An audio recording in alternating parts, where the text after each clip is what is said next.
Oke guys, welcome back to Crypto Indonesia bersama gue Toshi, di mana kita akan membahas segala sesuatu yang berhubungan dengan cryptocurrencies dan blockchain.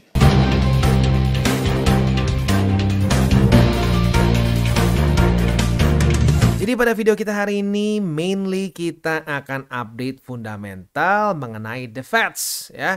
Ada apa aja nih? Yang pertama adalah pelonggaran supervisi the Feds terhadap kripto ya, itu yang pertama.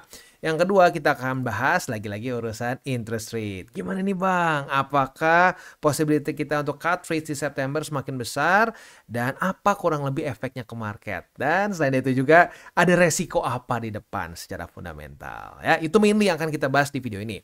Nah, selain itu juga kita akan bahas event yang sedang berjalan di VMAX, di mana ada bonus yang menunggu lu, dan juga kita akan ngobrolin mengenai copy trading, di mana lu bisa mengcopy berbagai macam traders yang ada di VMAX dan profit juga dari sana ya. Nah, sebelum kita masuk ke videonya seperti biasa, gua akan disclaimer dulu ya, bahwa semua konten dari TCI bukan financial advice, ini semua bentuknya adalah edukasi. Dan untuk bagian VMAX-nya lebih ke review ya. Seperti yang kalian sudah tahu, di TCI tidak ada namanya grup VIP, tidak ada namanya grup berbayar, jadi semuanya gratis, tis. Loh kok bisa gratis Bang? Ya caranya dengan kita bekerja sama dengan berbagai macam exchanger dan juga berbagai macam project untuk kita review. Tetapi garis bawahi kita bentuknya review, maka kita akan bahas semua dari sisi positif maupun negatifnya, dan lagi-lagi tujuan utamanya adalah supaya semua konten edukasi yang kita berikan di TCI bisa gratis tanpa membebani lu sama sekali ya. Sip, langsung aja kita masuk ke main utama kita mengenai the Feds. Yang pertama kita akan bahas dulu adalah pelonggaran supervisi the Feds terhadap kripto. Ya, buat yang belum tahu konteksnya, kita akan bahas dulu, kita akan kasih TLDR-nya deh ya. Nah, di 2023 the Feds itu meluncurkan suatu program baru. Nah, programnya ini cukup kontroversial. Kenapa? Karena programnya ini adalah fokusnya untuk mensupervisi perbankan dengan di sini tulisnya emerging technologies. Nah, emerging technologies ini bahasa ribetnya untuk sektor kripto. Ya. Nah, jadi di masa-masa itu ini seperti tumpang tindih ya, supervisi dari SEC dan juga dari the Feds. Jadi seperti kalau lu nonton Smackdown tuh kayak tag team begitu ya, dikeroyok gitu, dikeroyok kiri kanan begitu ya.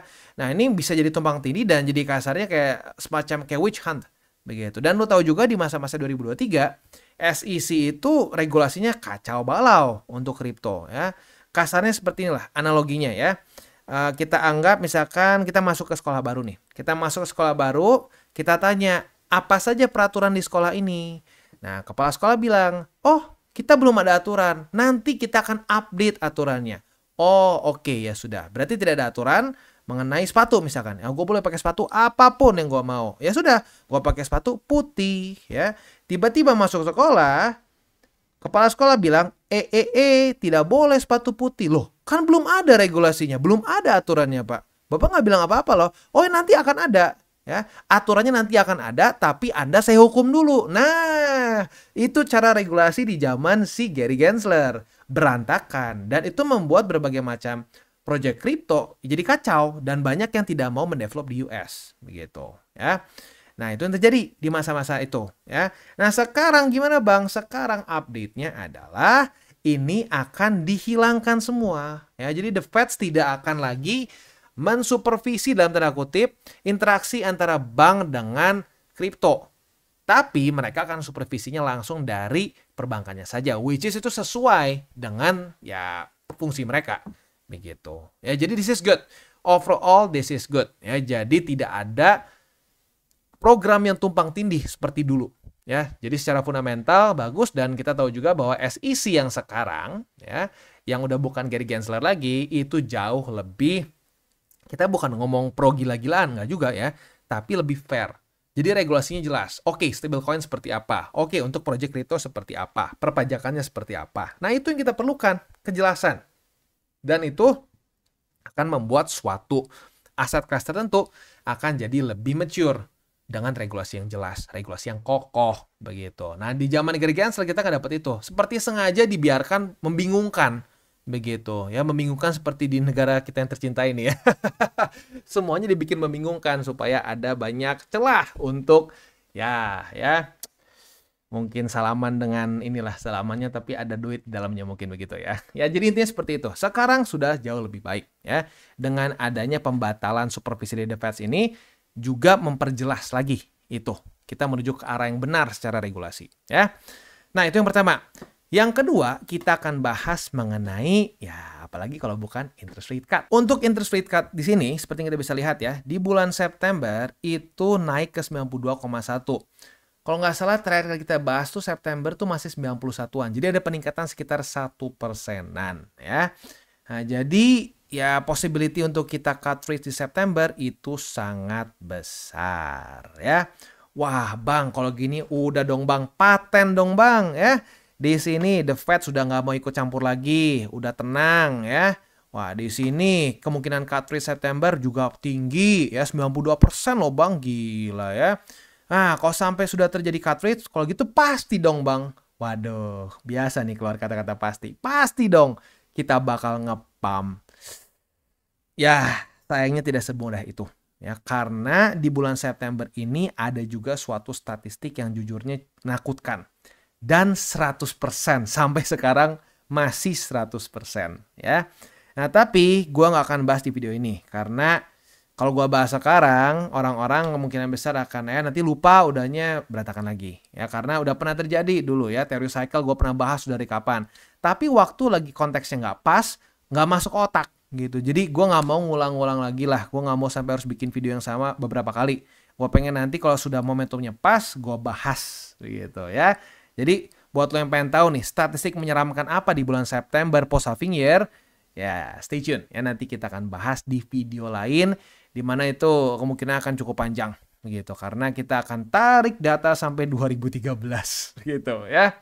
Ya udah, itu kurang lebih untuk update fundamental pada hari ini. Jadi apapun itu ya, walaupun September ada statistik yang nanti kita bahas ya, tapi sekarang secara fundamental untuk jangka panjangnya baik ya. Secara regulasi jelas ya, atau lebih tepatnya semakin jelas. SEC juga sudah tidak terlihat kontra dengan kripto, malah cenderung ke pro kripto ya, dan juga cut rates di depan mata gitu ya. Nah, sekarang kita akan bahas dulu mengenai VMAX. Ada apa aja di VMAX yang bikin kita bisa tambah profitable? Yang pertama adalah event Welcome dan Trading Booster yang ada dari tanggal 8 Agustus sampai tanggal 31. Jadi masih ada waktu buat ikutan ya. Nah, di sini bisa dibilang cukup gampang untuk mendapatkannya, terutama yang ini ya. Kita bisa mendapatkan welcome bonus dengan kita sign up dan KYC ya. Cuma dengan sign up dan KYC saja bisa mendapatkan $10 dalam bentuk trading bonus ya.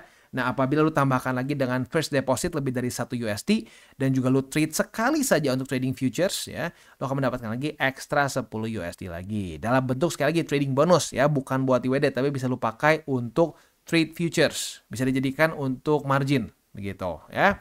Lalu setelah itu ada berbagai macam lagi yang berhubungan dengan net deposit. Contoh di sini misalkan lu total net deposit lebih dari 50 dan juga futures trade dengan volume lebih dari 100 dapat lagi 10 ya. Untuk mendapatkan 200 trading bonus, lu net deposit harus lebih dari 1000 dan juga dengan volume 10.000 dan seterusnya. Ini lu bisa ikutin satu persatu ya. Nah, jadi kita bisa di sini ya, ada welcome bonus. Ini yang paling gampang, semua orang bisa lakuin. Nah, untuk yang trading bonus, lu tinggal baca lagi ya. Seperti ini cara untuk mendapatkannya. Buat lu yang memang sering trading futures, not bad. Ini bisa dipakai sekali lagi untuk margin ya, untuk buka posisi. Jadi ya buat para trading futures tentunya itu penting. Dan selain itu juga ini bisa membantu untuk menjaga ketahanan dari posisi lo begitu ya. Nah, selanjutnya ya untuk KYC dan lain-lain ini semuanya sampai tanggal 31 ya. Buat lo yang tertarik silakan bisa pause dulu sebentar, baca terms and condition-nya ya. Kalau udah cocok semua nggak ada ganjelan lagi, monggo silakan bisa diikuti ya. Ini event sekali lagi sampai tanggal 31 Agustus. Jadi masih cukup panjang waktunya. Monggo dimanfaatkan bagi orang-orang yang ngerasa wah ini bagus nih buat gua ya. Tapi jangan dipaksakan. Misalkan lo belum bisa trading futures ya jangan nekat main buka posisi nggak ngerti apa-apa. Itu konyol juga ya. Jadi manfaatkan bagi lo yang sudah bisa memanfaatkannya begitu. Jangan lo belum bisa memanfaatkannya malah coba-coba malah hancur begitu. Enggak ya, jangan. Jadi sesuaikan aja ya. Nah, itu yang pertama. Yang kedua adalah kita akan bahas mengenai copy trading dan juga sebenarnya otomasi in general lah ya. Nah, ada beberapa orang yang menyatakan seperti ini, "Bang, gua tuh udah coba belajar, Bang, ya. Udah coba belajar tapi memang kayaknya otak gua Pentium 1, Bang. Jadi nggak masuk-masuk, Bang. Ya nggak masuk-masuk, tapi gua pengen profit, Bang, dari market. Gimana caranya?" Ya salah satu caranya adalah lu bisa dengan copy trading, begitu. Nah, copy trading ini tapi nggak bisa cuma asal ya, nggak ngerti apa-apa main copy. Itu juga bahaya, ya. Yang satu yang paling penting harus kita perhatikan adalah minimum investment. Jangan sampai lebih rendah daripada minimum investment yang diberikan oleh si account yang kita copy trade gitu. Karena kalau lu lebih rendah daripada ini, misalkan contoh ya di sini minimum investment 500 USDT ya. Nah, kalau lebih rendah dari situ, dia masih aman, nggak kena nggak kena liquid, lu bisa kena begitu. Jadi itu yang paling awal yang harus lu perhatiin ya. Minimum sama dengan yang ini ya. Lebih besar nggak masalah gitu ya. Nah, di sini ada berbagai macam copy trade yang lo bisa follow yang sesuai dengan risk profile lo gitu. Ada yang misalkan pengen, wah gue pengen yang balance-nya gede bang, ya bisa. Oh bang, gue pengen yang misalkan minimum investmentnya kecil karena gue modalnya kecil, boleh ya, silakan bisa diikuti satu persatu. Nah, kalau gue pribadi lagi coba si ini, Quantoshi ya, dan ini bukan punya gue ya. Quantoshi ini technical termnya adalah suatu algorithmic trading frameworks ya. Nah, tapi mereka ini institutional grade. Begitu. Ini simpelnya apa? Simpelnya ini adalah mereka itu membuat suatu algoritma yang quant driven begitu ya, dan ini kita bisa copy via VMAX begitu. Dan Quantoshi ini memang ada kerjasama dengan VMAX begitu, walaupun nggak harus di VMAX ya, buat lo yang pengen di exchange lain juga bisa. Nah, tetapi keuntungannya dengan pakai di VMAX adalah karena dia itu sudah terintegrasi langsung dengan VMAX. Jadi ya kalau dengan yang lain gitu ya mungkin bisa tetap, tapi nggak sebagus kalau langsung integrasi gitu. Karena kadang-kadang kalau misalkan nih ya, yang pernah terjadi sebelumnya adalah dia supported bisa di exchange tertentu, tetapi karena nggak integrasi langsung, sinyalnya ada beberapa bisa miss begitu. Nah, itu bisa terjadi begitu. Nah, jadi buat lo yang pengen pakai lebih baik di VMAX saja, karena kalau di VMAX dia sudah langsung ada kerjasama dengan si Quantoshi begitu ya. Nah, untuk si Quantoshi sendiri ini kita bisa lihat ya, di profil utamanya dia itu sebenarnya sudah dalam keadaan yang profit lumayan ya, 77,62%. Jadi ya nggak main-main. Tetapi ya seperti ya faktanya trading beneran, ada waktunya lagi naik, ada waktunya lagi turun begitu. Dan kalau gua pribadi ya gua lihat di sini ya gua dalam kondisi sekarang masih minus 9,6%. Ya tapi baik lagi kalau ngelihat dari statistiknya ya dia bagus. So ya sudah, kita pertahankan saja begitu ya. Dan di sini kita bisa lihat semua posisinya itu terlihat dengan jelas ya. Jadi ada ada bukti transaksinya kapan, dan kita bisa lihat di sini. Dan kalau ya yang keren dari si Quantoshi ini sebenarnya dia secara win rate-nya itu sangat besar ya. Dia itu 93,75% si winning rate-nya. Jadi very very high begitu ya. Nah, tapi kalau gue perhatiin di sini dia itu banyak win tapi sekalinya loss tuh cukup besar begitu ya. Nah, jadi ya itu sih mungkin lagi-lagi semua copy trade, semua sistem apapun pasti ada plus minusnya lah gitu ya. Nah, jadi itu kurang lebih untuk si Quantoshi begitu. Nah, untuk kopinya seperti apa? Kopinya simpel banget, lo tinggal klik copy ya. And then setelah lu klik copy ya, itu ya dia akan dibawa ke sini.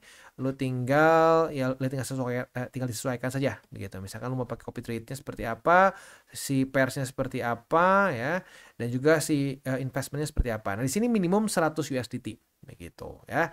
Nah, di sini copy mode-nya juga macam-macam. Lu bisa fixed amount, multiplier dan seterusnya. Kalau mau lebih aman sih ya fixed ratio lah begitu ya. Ya, intinya seperti itu. Dan di sini juga position mode-nya otomatis ya follow the trader, dan ya sisanya sih follow the trader selama lo sesuai ya si ininya. Kan di sini ditulis nih berapa minimum investment. Nah, ini penting karena kalau si minimum investmentnya salah ya boncos begitu. Itu yang kadang-kadang yang sering terjadi sama para copy traders yang baru tuh yang suka hancur tuh karena itu. Kadang-kadang yang di copy-nya bener tapi nggak baca minimum investment. Wah, kacau nih, gua nge-follow langsung hilang. Iya, taunya dana $10 dimasukin ke yang minimum 500. Nah, ya boncos kalau seperti itu ya. Nah, jadi harus diperhatiin si minimum investmentnya. Dan tentunya bukan cuma untuk yang Quantoshi, semua ya. Jangan sampai misalkan nih ya, ada minimum investmentnya gede, lo maksain pakai duit kecil juga dimasukin aja. Nah, itu bisa potensi loss gitu ya. Ya udah sih, kurang lebih gitu aja cara untuk nge-copy-nya gampang banget. Tinggal sesuai ini aja tadi ya, tinggal sesuai lu lu tinggal klik bagian kopinya ya, bagian copy di sini, and then lu tinggal ngikutin satu persatu nih ya tinggal ngikutin satu persatu dan investmentnya sekali lagi minimum 100 USDT begitu ya. Nah, itu untuk yang si Quantoshi dan yang copy trade begitu. Selain dari copy trade bisa lagi nggak Bang pakai cara lain? Bisa ya.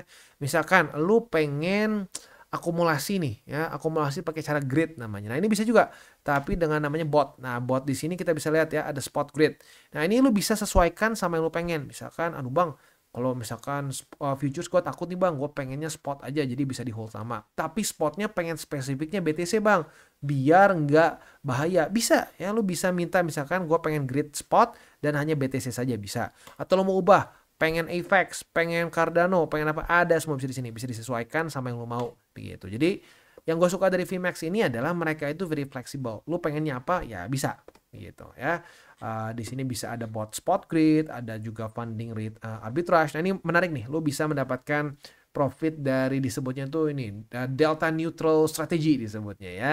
Jadi lo dapat dari funding rates begitu profitnya. Dan ada berbagai macam hal lain. Jadi ini benar-benar bisa diulik untuk di VMAX ini. Banyak sekali yang lo bisa lakukan begitu ya. Termasuk juga ada trading competition dan banyak lagi event-event begitu ya. Nah sekali lagi ya, ini bukanlah jaminan. Nggak ada yang kasarnya wah ngefollow siapa Quantoshi, ngefollow gue atau ngefollow siapapun pasti akan profit, nggak ya. Dan sekali lagi untuk gue di sini tuh gue ngefollow si Quantoshi, bukan gue bikin sendiri begitu ya.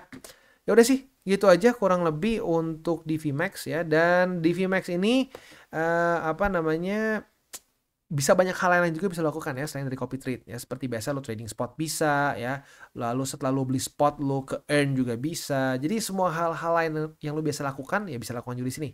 Trading future secara trading future secara manual juga bisa. Dan ya sekali lagi event ini pun yang masih bisa lo manfaatkan begitu. Event dari VMAX begitu ya. Nah jadi kurang lebih seperti itu. Buat lu yang belum punya akun di VMAX, sekali lagi boleh pertimbangkan untuk menggunakan link reflector di bawah, karena lu bisa mendapatkan bonus ini ya, bonus berbagai macam trading bonus dan juga trading boosters lainnya ya. Dan tentunya dengan lu menggunakan link reflector di bawah, lu membantu perkembangan TCI. Seperti yang sudah gue bilang dari kapan-kapan ya, TCI tidak pernah dan tidak akan pernah buka kelas VIP lah, grup VIP, nggak ada, semuanya for free ya. Jadi bagi lo yang menggunakan link reflector di bawah itu secara langsung membantu perkembangan dari TCI. Tapi nggak ada yang wajib ya, nggak ada yang wajib, dan jangan dipaksakan. Wah gue pengen dukung TCI, gue nggak ngerti futures, hajar aja, jangan ya. Kalau misalkan lu nggak bisa futures, ya udah spot dulu aja ya. Lu misalkan DCA, BTC, di VMAX untuk mendukung TCI bisa ya. Atau misalkan buat lo yang memang bisa futures, daripada di exchange lain gak ngebantu TCI, nah boleh pertimbangkan untuk menggunakan VMAX juga. Karena ya sekali lagi secara langsung lo membantu perkembangan TCI begitu. Dan dari dulu sampai sekarang gue nggak mau membebani gitu. Jadi semuanya tidak ada yang wajib ya, semua tidak ada yang wajib, bagi yang mau saja gitu ya. Sip, itu kurang lebih untuk pembahasan VMAX. Selanjutnya kita kembali membahas mengenai the FEDs. Jadi untuk the FEDs sendiri sebenarnya kalau kita bandingkan dengan zaman dulu di 2023, ya dia lebih lunak lah terhadap kripto. Kenapa? Karena ya lo lihat sendiri lah, pergantian presiden tadinya anti kripto si Biden ya, dan Demokrat in general kan anti kripto. Sekarang kita ganti ke si Trump yang Republikan, dan Republikan itu rata-rata banyaknya pro kripto begitu. Jadi ya terlihat jelas juga dalam regulasinya akan lebih pro ke kripto. Dan ya si Jerome pun terlihat kan udah nggak terlalu nyaman gitu. Dia terasa kalau kita lihat dia lebih nyaman dengan sistem si Biden dulu ya. Ya tapi apapun itu, si Jerome itu akan selesai di 2026 begitu ya. Kalau sampai dia tidak mengundurkan diri, dia akan selesai di 2026, dan kemungkinan untuk dia kepilih lagi kecil selama si Trump masih berkuasa gitu kan. Nah jadi ya kalau sampai nanti si Jerome diganti oleh seseorang yang lebih pro kripto dan lebih mungkin dalam tanda kutip lebih gung ho seperti si Trump, ya maybe the next cycle kita akan bisa lebih cepat untuk mendapatkan liquidity gitu. Karena ya kita nggak bisa pungkiri ya, peran the Feds membuat cycle ini jadi lebih boring, membuat cycle ini jadi lebih mandet gitu ya. Nggak ada terjadi altcoin season ya sebenarnya ya gara-gara dia. Ya gara-gara kebijakan dari the Feds yang cenderung tidak menurunkan interest rate gitu. Walaupun gue ngerti kenapa dia tidak melakukan itu. Karena kemungkinan besar karena trauma di 2021 gitu. Di 2021 si Bang Jerome itu kan dikritik. Dia dikritik bahwa ini terlalu loose monetary policy-nya.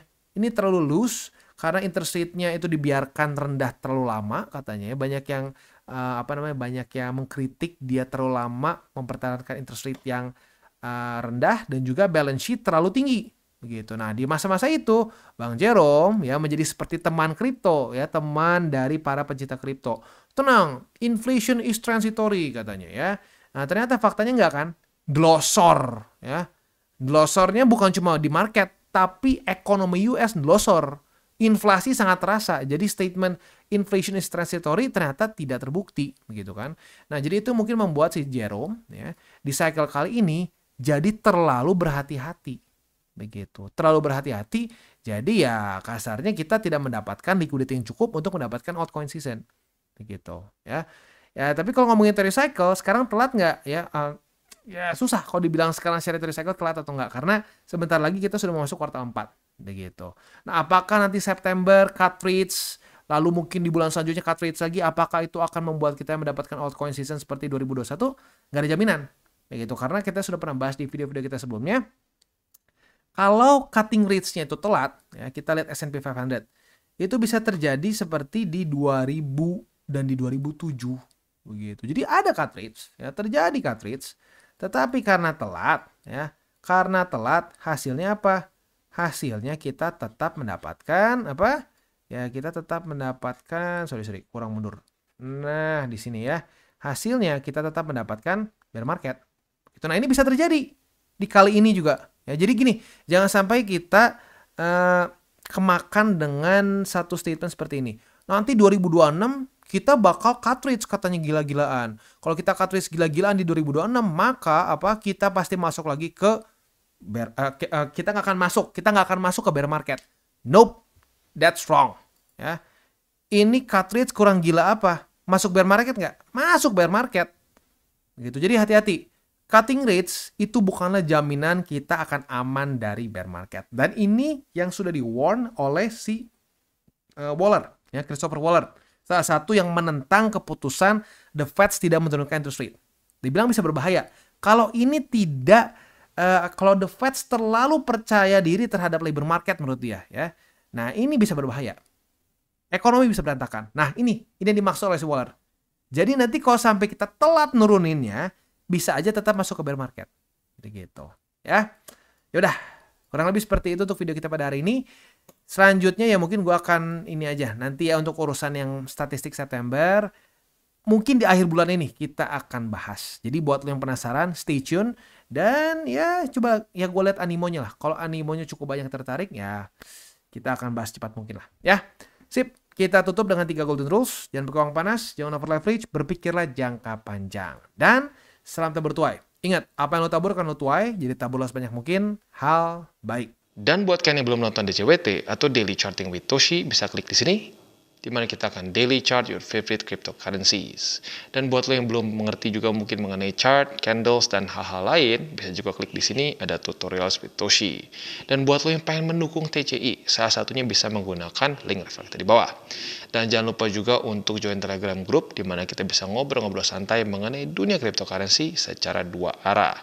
So jangan lupa untuk like, subscribe, click the bell icon, and see you on the next video.